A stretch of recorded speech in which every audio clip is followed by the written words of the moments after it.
Okay, so I had told you guys I would show you the vegetable broth that I make.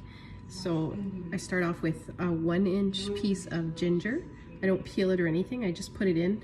I have 12 cups of water in my crock pot. And so you're gonna come across sometimes recipes that call for vegetable broth, and it's just nice to make your own. It's cheaper, and well, maybe it's cheaper, and it's just got, you know what's in there, and it's really good stuff. My recipe calls for something called kombu. I don't have that, but I found kelp, which is kind of like, it's dried. So it's just a dried piece you put in. I usually put in 2. It just puts some nutrients into the broth that you won't get otherwise. But I used to make it without this all the time because I didn't have it. So you just skip ingredients if you don't have it. I also got shiitake mushrooms dried from Superstore. I think you can actually get them. You're supposed to do like a 1/3 cup.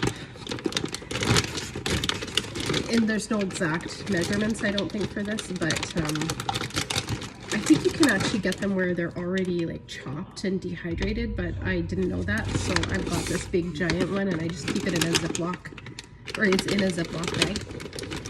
So I throw, I don't know, 3 or 4 shiitake mushrooms into there. When the broth's done, it takes about 5 or 6 hours. When it's done, I strain off all the vegetables and I throw them away. I don't keep them, it's just to make the broth. I also use, about a cup. In this case, I'm going to do more because I'm increasing the recipe. But a cup of celery. It doesn't matter how big you chop it. It doesn't matter how, you're not eating it. You're just throwing it in for flavor and for the nutrients. And then you're gonna throw in carrot. Now I washed the carrots, but I didn't peel them because, again, I'm not going to be eating them. You try and keep it as easy as possible, and because it's in a crock pot, it's just, there's really no work to it.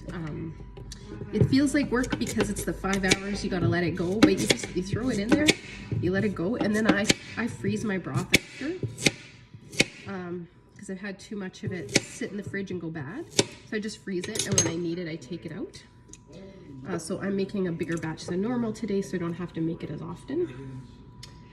You don't have to have this, but this is nutritional yeast. It's a vegan, it's protein.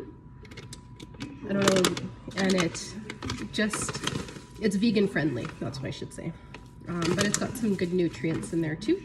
Just got it from a health food store.